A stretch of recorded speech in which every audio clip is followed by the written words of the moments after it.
성도 여러분 안녕하십니까?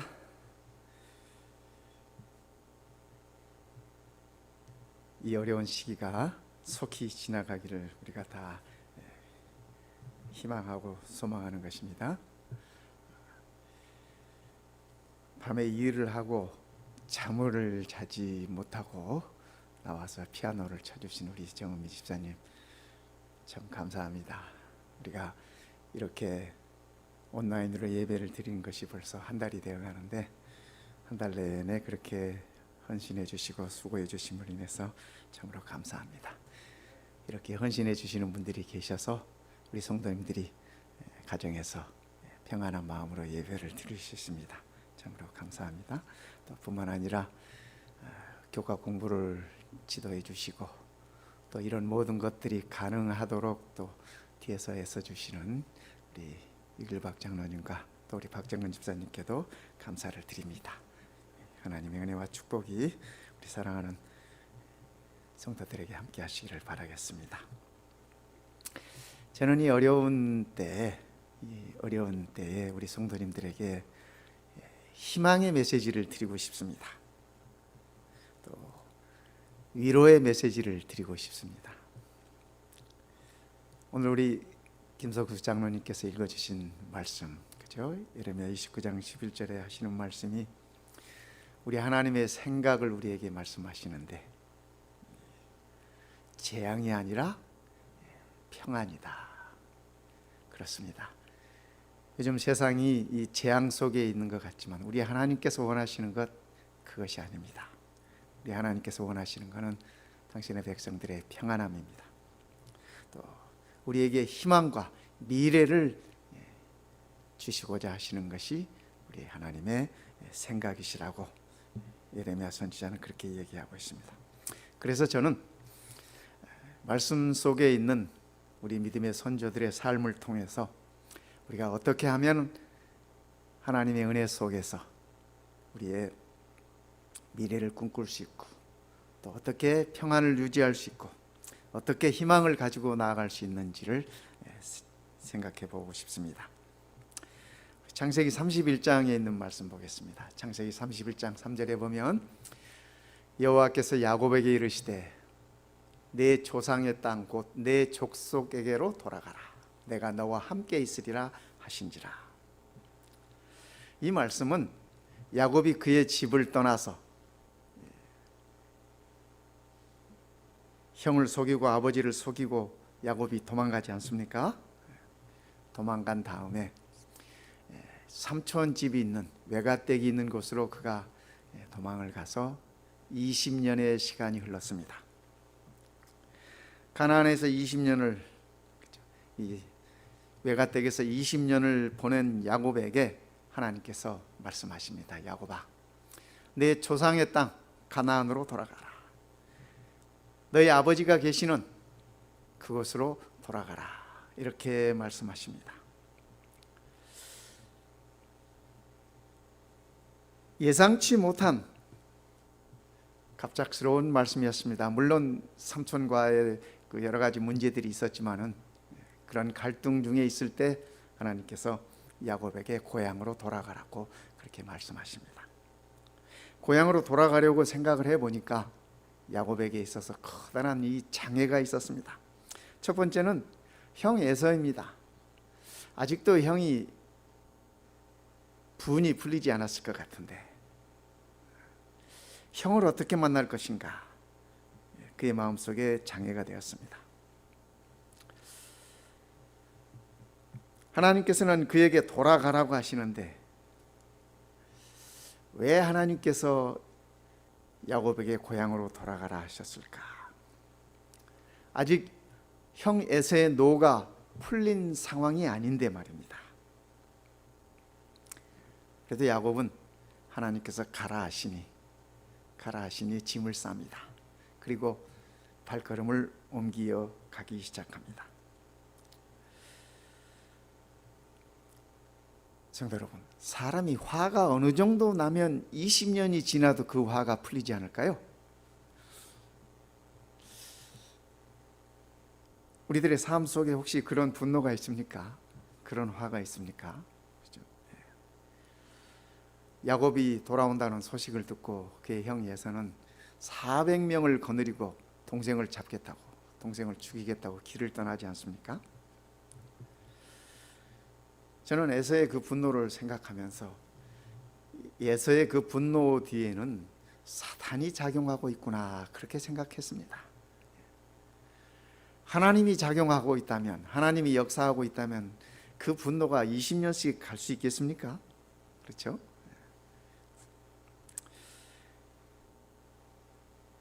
에서의 마음속에 분노의 유전자가 살아있는 것 같습니다. 그런데요, 역사를 살펴보면, 이스라엘 백성들의 역사를 살펴보면 에서의 마음속에 있었던 그 분노의 유전자가 역사를 타고 면면히 이렇게 흘러내려가는 모습을 봅니다. 400년 후에, 그죠? 400년 후에 야곱의 후손들은 이스라엘의 백성들이 됩니다. 이스라엘 지파가 되면서, 그다음에 에서의 후손들은 아말렉이 됩니다. 아시다시피 이스라엘 백성들이 애굽에서 나와서 가나안으로 가는 길목에 제일 먼저 이 백성들을 가로막고 그들의 행진을 이렇게 방해한 사람들이 아말렉입니다. 여러분 잘 아시죠? 그래서 아말렉과 싸움할 때 모세와 아론과 훌이 산 위에 올라가서 손을 들고 기도하고, 손이 올라가면은 여호수아가 지휘하는 이 싸움이 이기고, 손이 내려가면은 여호수아가 지휘하는 그 싸움이 밀리고 했습니다. 어쨌든 에서의 후손들이 이스라엘의 길을 그렇게 막았습니다. 그것뿐만이 아닙니다. 에스겔 35장에 볼 것 같으면은 이스라엘 백성들이 바벨론에게 멸망할 때 그 백성들이 바벨론에게 멸망할 수 있도록 길을 터주고 도와준 백성들이 에돔 사람들입니다. 에서의 후손들이죠. 그래서 유다가 바벨론에게 이렇게 멸망했습니다. 시대가 바뀌고 나라가 바뀌어서 바벨론 다음에 페르시아 제국 때 말입니다, 유대인들을 몰살시켜버리려고, 학살시키려고 이렇게 왕을 꼬여서 아주 머리를 써서 유대인들을 한꺼번에 다 이렇게 죽여버리려고 계획을 한 사람이 있었습니다. 여러분이 잘 아시죠? 하만이라고 하는 사람입니다. 그 하만 또한 에서의 후손인 것을 우리가 봅니다.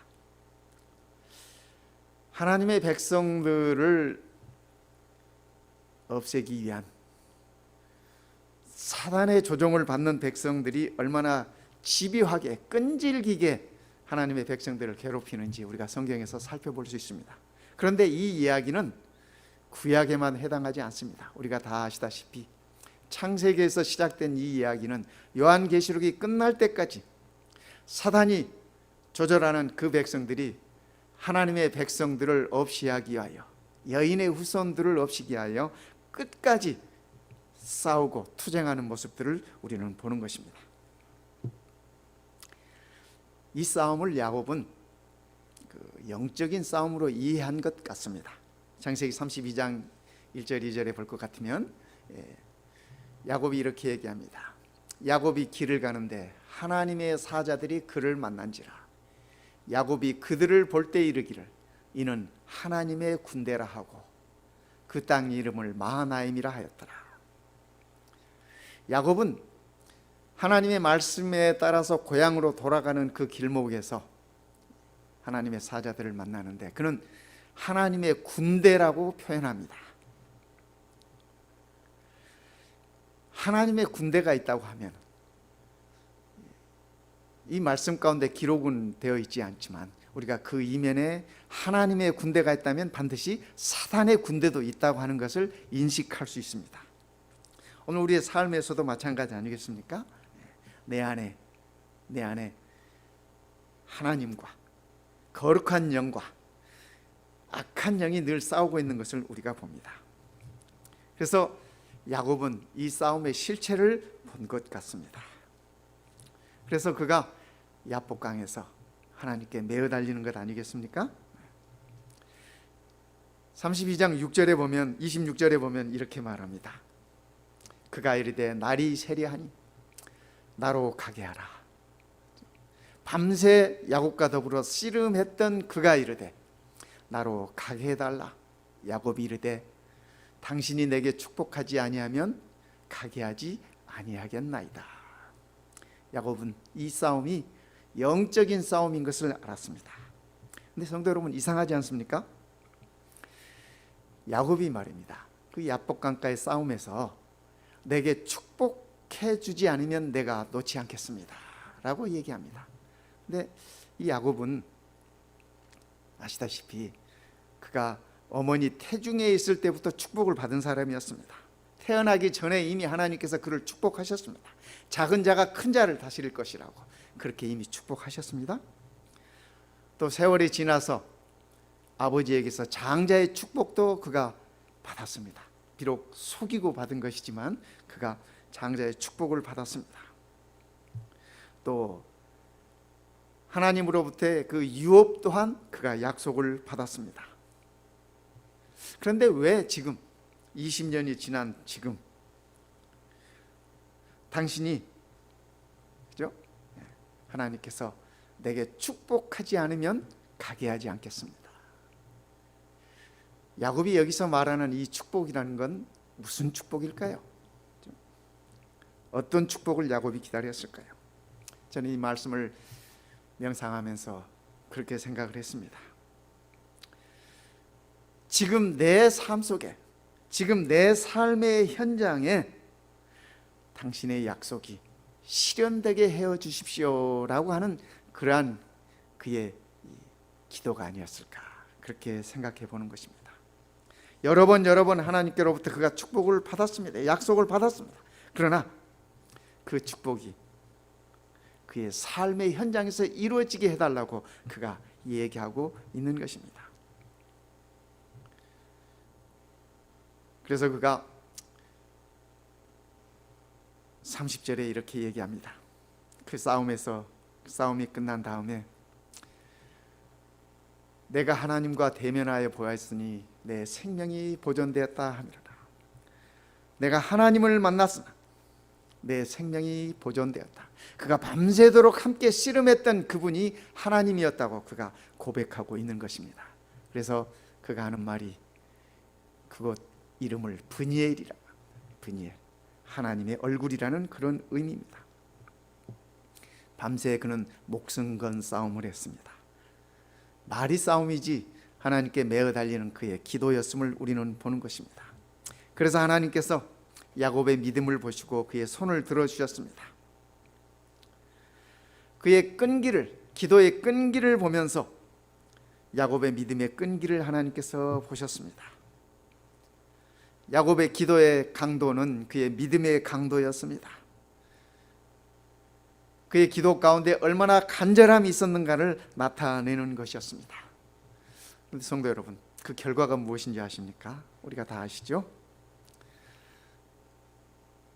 그 밤이 지난 다음에 야곱이 하나님의 얼굴을 배운 다음에 믿음의 싸움에서 승리한 다음에 에서의 분노가 사라졌습니다.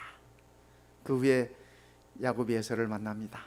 그런데 에서를 죽이겠다고 쫓아오던, 야곱을 죽이겠다고 쫓아오던 에서의 분노가 다 사라졌습니다. 야곱을 만나고 야곱의 목을 껴안고 서로 20년 만에 이 형제가 다시 만나는 기쁨을 봅니다. 그 밤에 도대체 무슨 일이 있은 것입니까? 그렇죠? 야곱과 에서가 목을 껴안고 만나는 그 장면은 참으로 아름다운 모습입니다. 이 아름다운 모습이 하나님께서 에서에게 역사하심으로 이루어졌음을 우리는 보는 것입니다. 하나님의 역사가 없었다면 에서에게 그러한 변화는 일어나지 않았을 것입니다. 두 번째, 야곱은 그날 밤 그 씨름을 통해서 하나님을 만났습니다. 하나님을 나의 하나님, 야곱의 하나님으로 그가 발견했습니다. 이제껏 하나님은 그의 할아버지 야곱의, 아브라함의 이 하나님이었습니다. 이제껏 하나님은 그의 아버지 이삭의 하나님이었습니다. 그러나 이제는 야곱에게도 하나님은 야곱의 하나님이 되었습니다. 나의 하나님이 된 것이죠. 세 번째, 야곱이 맞는 그 20년 만에 맞는 야복 강가에서 맞는 아침은 참으로 햇살이 눈부신 아침이었습니다. 그의 삶에 있어서 길고 긴 투쟁의 밤이 지나고 절망과 두려움이 지나고 모든 의심이 사라지는 그러한 아침이었습니다. 이런 아침을 야곱이 언제 만나봤습니까? 20년 전에 베델에서 그가 홀로 광야에 남아서 아침에 잠을 깨고 꿈에서 깨었을 때 그가 만났던 그 하나님, 그 아침 햇살, 그가 20년 만에 다시 그 햇살을 느끼는 것입니다. 네 번째는 야곱에게 그 밤의 싸움을 통해서 상처가 남았습니다. 성경은 그가 다리를 절었더라 이렇게 얘기하지 않습니까? 죽을 때까지 평생 그가 다리를 절었습니다. 그런데 성도 여러분, 우리의 신앙생활에 있어서 대가 없는 신앙은 얻은 것도 없습니다. 얻어지는 것도 없습니다. 자기 희생이 없는 신앙은 얻어지는 게 없습니다. 헌신이 없는 신앙, 그런 신앙은 없습니다. 야곱은 그 밤을 통해서 그 사실을 배웠습니다. 그래서 형이라고 하는 이 장애물을 그가 영적인 싸움을 통해서 극복할 수 있었습니다. 이제 고향으로 돌아가는 길에 가장 큰 장애물이었던 형님이 사라졌습니다. 사라졌어요. 그러면 이제는 평안한 마음으로, 감사하는 마음으로 아버지가 계시는 곳으로 가야 합니다. 그런데 야곱은 가다가 여러 도시들을 이렇게 지나는데 세겜에 이르게 됩니다. 세겜은 이삭이 있는 고향으로 가는 길의 반대 방향이에요. 왜 야곱의 자녀들이 고향으로 가는 길목에서 세겜으로 갔을까? 거기에는 유혹들이 있었습니다.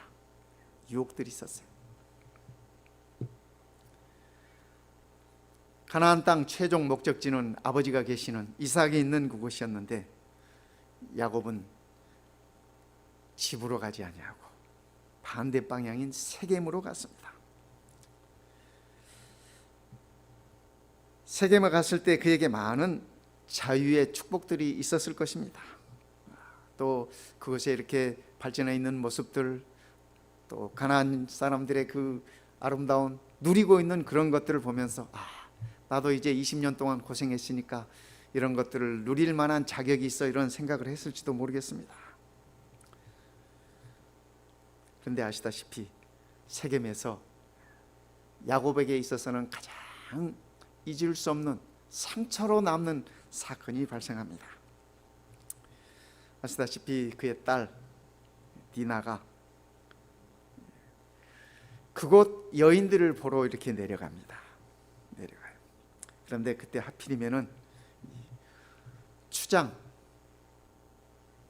아들의 눈에 띕니다. 그래서 그가 강제로 이 디나를 겁탈을 하는 사건이 일어납니다. 이 사건은 야곱에게 있어서는 아주 수치스러운, 참 견디기 어려운 그런 사건이었습니다. 뿐만 아니라 그의 오라버니들, 이 시몬이나 이 레인이나 이 다 전부 다 이 레아의 아들들 아닙니까? 이 디나가 레아의 딸입니다. 이 디나가 요셉보다 조금 먼저 태어났습니다. 요셉보다 조금 먼저 태어났는데 디나가 아름다웠던 것 같아요. 그래서 그런 일이 발생하고 시몬은 아버지 몰래 복수를 계획합니다. 내 여동생을 이렇게 한 녀석들 그냥 두지 않겠다. 근데 그 추장이 야곱에게 제안을 합니다. 내 아들이 당신의 딸을 사랑하니 결혼을 허락해달라고. 그때 시몬이 하는 얘기가, 우리는 하나님의 여호와의 백성들로서 다 할례를 받아야 하니 당신들도 할례를 받아라. 그러면 우리가 생각해 보겠다. 이게 다 이 모략이었습니다. 그들이 그것을 좋게 여기고 그의 부족들의 모든 남자들이 다 할례를 받았습니다. 요즘이야 이 마취제도 있고 하니까 그래도 좀 낫죠. 근데 그 옛날에 마취제도 없고 그럴 때 생으로 이렇게 할례를 다 해놨으니 꼼짝을 못합니다. 남자들이 꼼짝을 할 수가 없어요. 그래서 3일째 되는 날 야곱의 아들들이 다 몰려가서 그 부족들의 남자들을 다 이렇게 죽입니다. 그리고 그들이 가지고 있던 것들 다 탈취하고 그렇게 되기까지 야곱은 몰랐습니다. 아들들이 아버지에게 이야기하지 않았어요. 나중에 이 사실을 알고 야곱이 그렇게 얘기합니다. 너희들이 악취를 내게 했다. 이 가나안 땅에 이 악취를 내게 했다. 야곱이 느꼈을 그 마음을 우리가 조금 엿볼 수 있습니다. 야곱은 그 사건을 통해서 자기의 잘못을 돌아봅니다. 자기 자신을 성찰해 봅니다. 내가 서둘러 고향으로 가지 않고 이 세겜의 엄으로 인해서 이러한 일이 벌어졌구나. 세겜 사람들이 가지고 있는 우상들 보니까 자녀들, 며느리들 이렇게 다 우상들을 지니고 있고 한 그런 모습들을 보았습니다. 그래서 이 야곱이 하나님 앞에 깊이 회개합니다. 그가 받은 고통이 얼마나 컸겠습니까?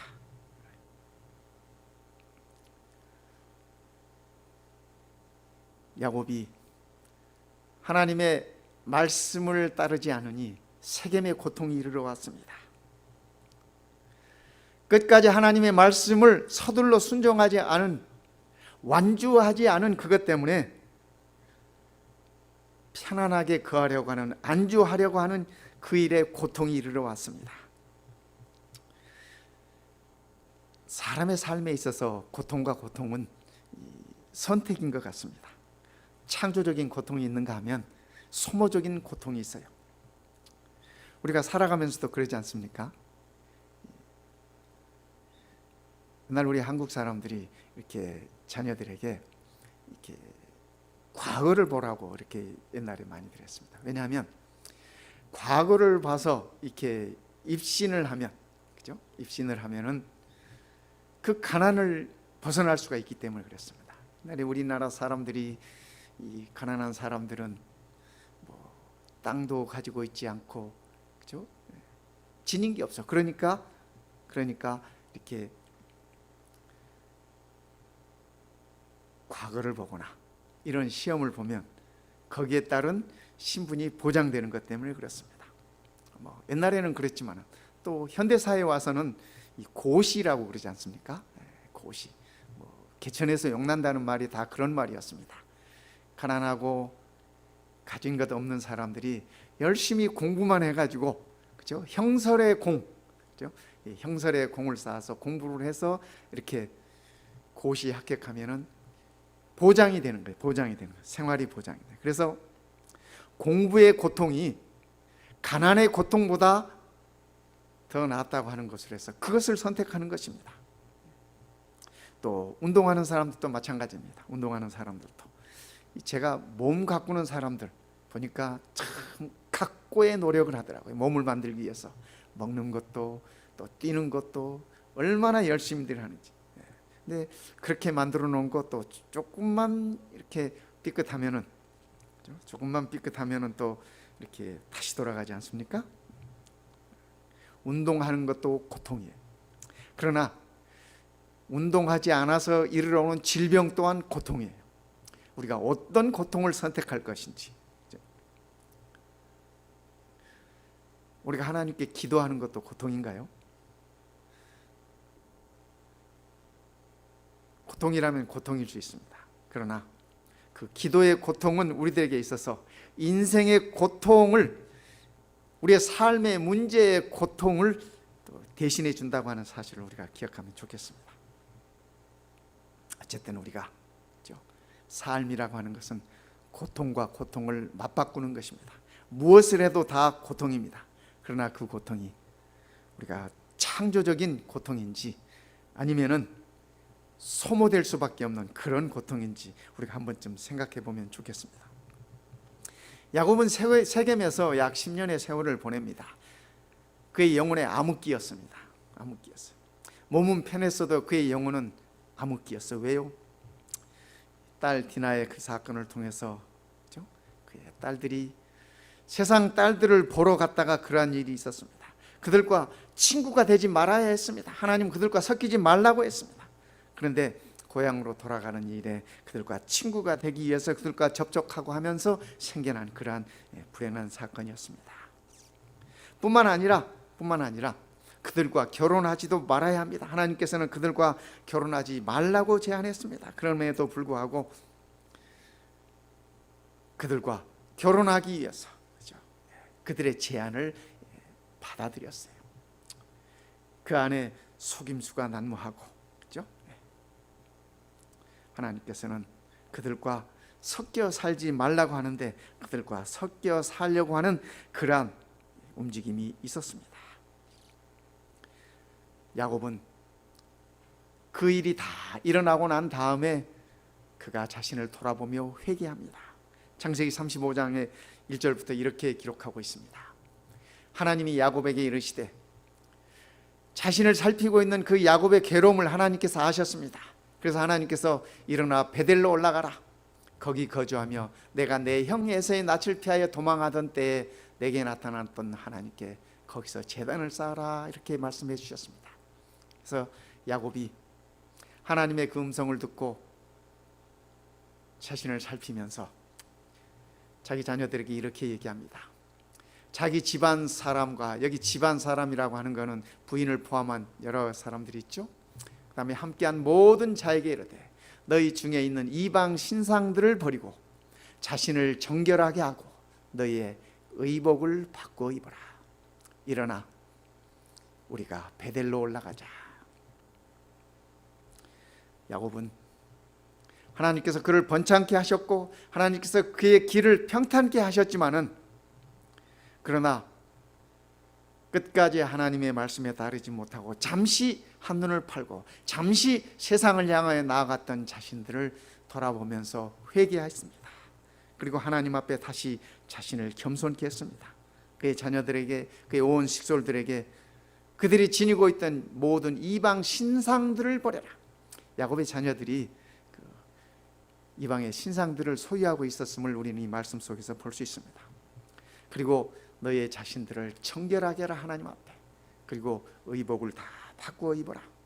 의의 옷으로 바꾸어 입자고 하는 말씀인 것입니다. 야곱은 하나님 앞에 다시 서는 경험을 합니다. 그래서 그들이 4절에 보면 이렇게 얘기합니다. 그들이 자기 손에 있는 모든 이방 신상들과 자기 귀에 있는 귀고리들을 야곱에게 주는지라. 여기 그들이 차고 있었던, 야곱의 딸들이 차고 있었던 이 귀고리는 그 세겜에서 가져온 것들, 이방 사람들에게서 가져온 것들, 그런 것들일 것입니다. 그들이 이 모든 것들을 야곱 앞에 내어놓고, 그리고 세겜 근처 상수리 나무 아래 그 모든 것들을 다 묻어두고 야곱은 그의 자녀들과 더불어 다시 베델로 갑니다. 그곳에서 하나님께 다시 제단을 쌓습니다.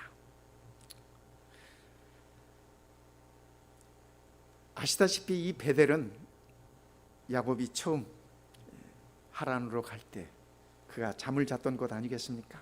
처음 야곱의 하나님을 만났던 곳, 그곳 아니겠습니까?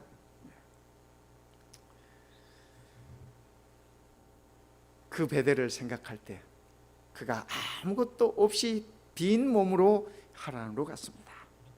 그 긴 세월 동안 야곱은 라헬을 만나고 레아도 만나고 12자녀를 낳고, 이 12자녀를 낳았다고 하는 것은 이 아들 얘기입니다.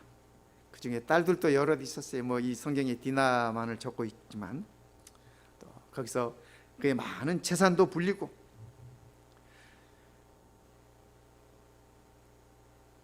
참 처음 베델에서 하나님을 만난 다음에 그의 삶에 변화가 많이 생겼습니다. 성도 여러분, 어쩌면 우리가 우리 예수님을 만나고, 우리의 첫 베델을 통해서 예수님을 만나고 우리의 삶 속에서도 많은 변화들이 있지 않습니까? 미국을 향해 처음 들어올 때, 그죠? 이민 가방 2개 들고 오신 분들이 대부분, 주머니에 돈 없이, 그 옛날에는 돈도 없어서 못 가져왔지만 있어도 못 가지고 들어왔지 않습니까? 정말 우리가 이 야곱처럼, 처음 베델을 떠났던 야곱처럼, 그렇게 우리가 남의 땅에서, 타향에서 이민 생활을 하면서 하나님의 축복으로 이제는 우리가 얻은 것들이 많습니다. 가족들이 있습니다. 또 우리의 평안한 삶이 있습니다. 우리가 누릴 수 있는 이런 여러 가지 것들이 많이 있습니다. 그러나 우리가 지니고 있는 이런 모든 것들을 하나님께서 우리에게 주신 선물이라고 생각해 본 적이 몇 번이나 됐는지요. 어쩌면 우리의 삶에 있어서 우리가 처음 하나님을 만났던 그 베델의 경험이 점점 우리의 삶의 우선순위에서 멀어지고 있지는 않는지 우리가 이 아침에 한번 생각해 보면 좋겠습니다. 하나님께 감사하는 마음, 하나님께 보답하는 마음, 하나님께 겸손히 나서는 마음, 하나님 앞에 헌신할 수 있는 마음, 이것이 야곱이 그의 삶 속에서 하나님께 나타내야 하는, 보여드려야 하는 그러한 것이었습니다. 그런데 그는 그의 수많은 재산과 양떼들과 또 그의 자녀들과 다 데리고 오면서 야복강을 건너고서도 그는 세겜에 거하였습니다. 오늘 우리가 하나님의 이런 많은 축복을 누리면서도 혹여 아직도 우리가 세겜에 있지 않는지 우리 자신을 한번 살펴보면 좋겠습니다. 야곱이 경험했던 처음 그 베델은 야곱에게 있어서 하나님께 드릴 것이 아무것도 없었습니다. 빈손이었습니다. 빈 몸이었습니다. 그저 그의 마음밖에 하나님께 드릴 것이 없었습니다. 그래서 야곱이 그 아침에, 그 베델에서 아침에 일어난 다음에 하나님께 약속하지 않습니까?